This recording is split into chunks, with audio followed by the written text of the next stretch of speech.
Con el libro La historia de los judíos de Paul Johnson.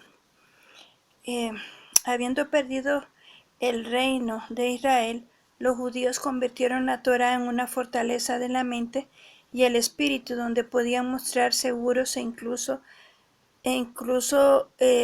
donde podían morar seguros e incluso satisfechos. Esta gran empresa de metafísica social comenzó de un modo bastante humilde en las postrimerías de la caída de Jerusalén en el 70 después de Cristo.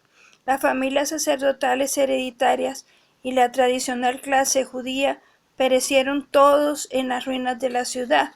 Bueno, hubieron unos que se salieron antes. En adelante los judíos formaron una catedocracia y fueron gobernados por la cátedra del maestro. Esto siempre había sido un aspecto inherente al judaísmo. ¿Acaso los profetas no eran instrumentos mediante los cuales Dios enseñaba a su pueblo? Pero ahora se convirtió en algo explícito. La tradición afirma que el rabino fariseo Yohanan ben Zakkai, segundo miembro del Sanedrín, fue sacado a escondidas de la asediada Jerusalén en un ataúd. Se había opuesto a la rebelión y había hablado en nombre de la antigua corriente del judaísmo que creía que Dios y la fe podían obtener un mejor servicio sin la carga y la corrupción del Estado. Obtuvo permiso de las autoridades romanas para organizar un centro destinado a regir la religión judía en Yavne, cerca de la costa occidental de Jerusalén. Allí el Sanedrín y el Estado hallaron su fin, y en su lugar se reunió un sínodo de rabinos en un viñedo próximo a un palomar, en la habitación alta de una casa. El rabino y la sinagoga se convirtieron en las instituciones normativas del judaísmo, que a partir de ese momento fue esencialmente la fe de una congregación. La Academia de Yavne se ocupaba de realizar los cálculos anuales del calendario judío. Completó la canonización de la Biblia.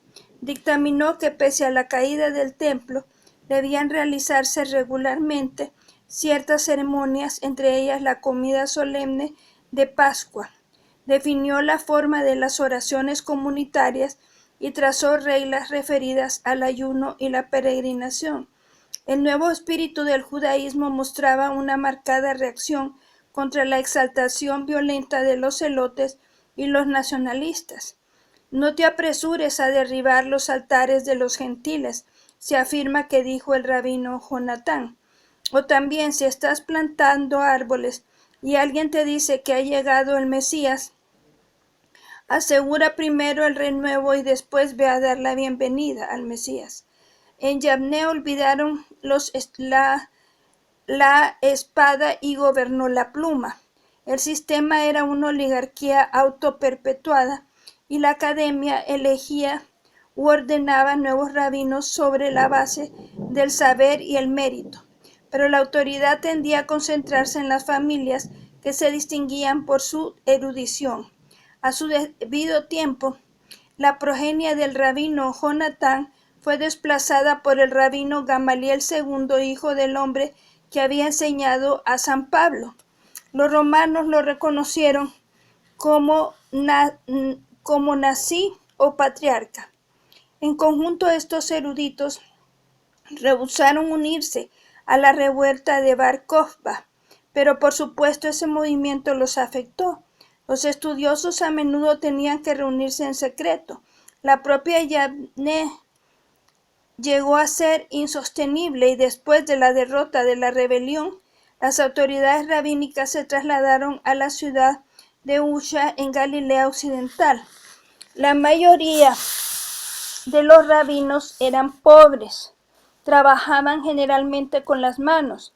La reconstrucción de la historia judía de esta época es difícil, pues los propios judíos habían dejado de escribirla, y la información biográfica de otros géneros aparece incidentalmente y sin referencia a la cronología a partir de fragmentos de los halajot o dictámenes legales o en los relatos y las leyendas del Agadá.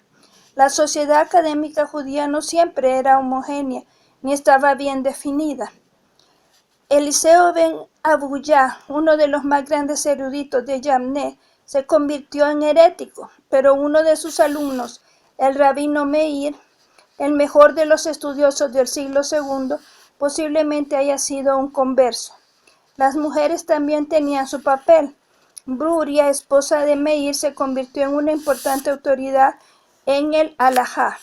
A veces las autoridades imperiales molestaron e incluso perseguían a los judíos. Otras se los dejaba en paz. En ocasiones trabajaban armoniosamente con Roma. Sus jefes recibían concesiones de tierras imperiales y se les permitía ejercer amplios poderes judiciales. El erudito cristiano Orígenes, del 185 al 254, dice que el nazi incluso imponía sentencias de muerte. En todo caso, tenía derecho a recaudar impuestos.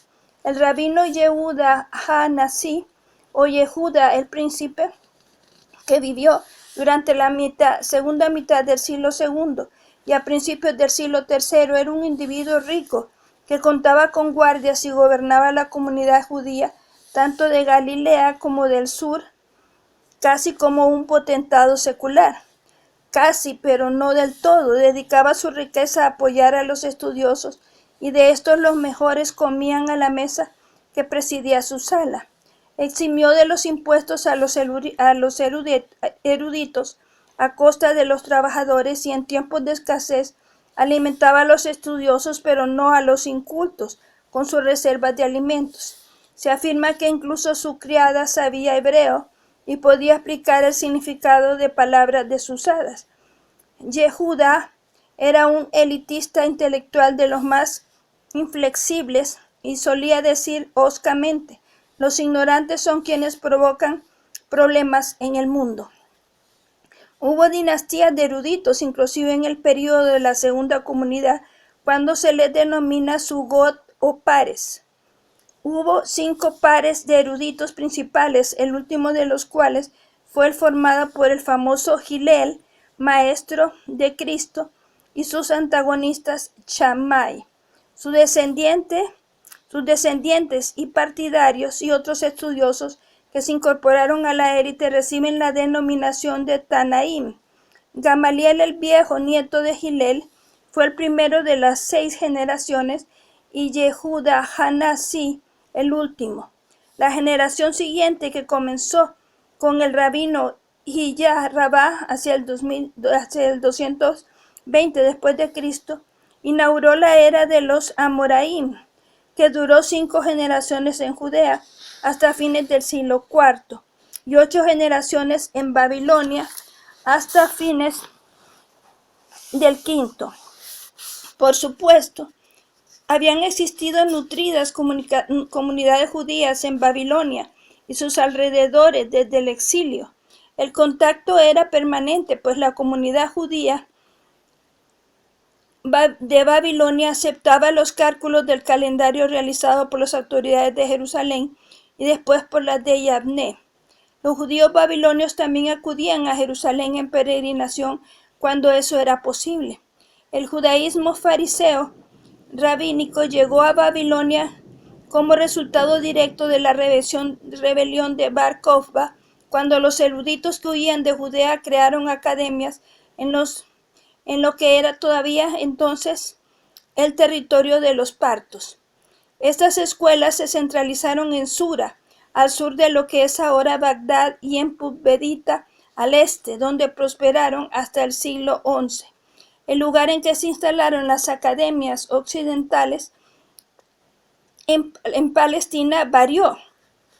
En tiempos de Yehuda ha-Nasi, concentró todo el saber en Bersharim, pero después de la muerte hubo academias importantes en Cesarea, Tiberíades y Lod. Los restos físicos de este período de la historia judía no son impresionantes. Por supuesto, los arqueólogos judíos no han podido explorar los asentamientos de Irak. El asentamiento judío en Sura había desaparecido por completo ya en la década de 1170, cuando el viajero judío Benjamín de Tudela visitó el lugar. Según escribió, la ciudad estaba en ruinas. En cambio, hay una comunidad importante en Pamvedita, pero esta es la última que oímos hablar de ella. Por otra parte, las excavaciones realizadas en 1932 descubrieron en el puesto romano de caravanas de duras europos a orillas del Éufrates los restos de una sinagoga que remonta al 245 después de Cristo, con inscripciones en arameo, griego y palevi-parto.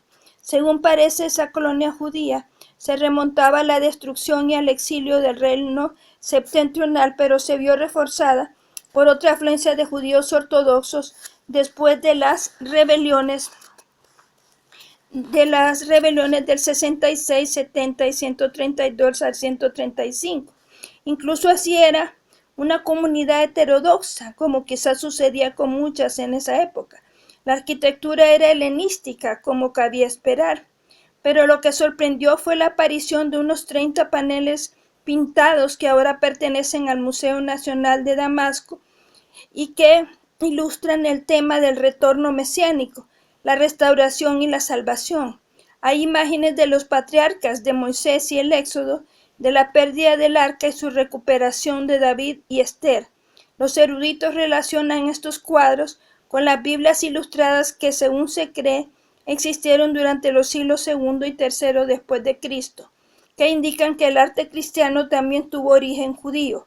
Es evidente que la norma acerca de las imágenes no se observaba rigurosamente, por lo menos en todos los círculos judíos.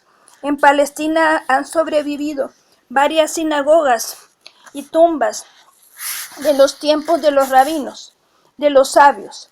En Tiberíades, a orillas del lago de Galilea, la sinagoga del siglo IV también tiene imágenes humanas y animales en su piso de mosaico, junto con signos del zodíaco. Sobre la colina cerca de la ciudad está la tumba del mártir el rabino Akiva y la de Yohanan ben Zakkai, a unos 3 kilómetros siguiendo el curso del lago. Se encuentra la tumba del rabino Meir. Cafarnaúm, donde el centurión a cuyo criado curó Jesús construyó una sinagoga, fue excavada entre 1905 y 1926 y se descubrieron tallas del chofar y la menorá, el jarro del maná, la palmera y el escudo del rey David. Se han desenterrado 3 sinagogas en Siria y al norte de Israel, y junto al camino entre Nazaret y Haifa está el centro académico de Yehuda Hanasí en Ber Sharim, con su sinagoga. Las catacumbas y el cementerio, este último repleto de expresiones de arte figurativo, oculta en algún lugar la tumba del propio Yehuda. Bueno, seguiremos con los principales elementos conmemorativos.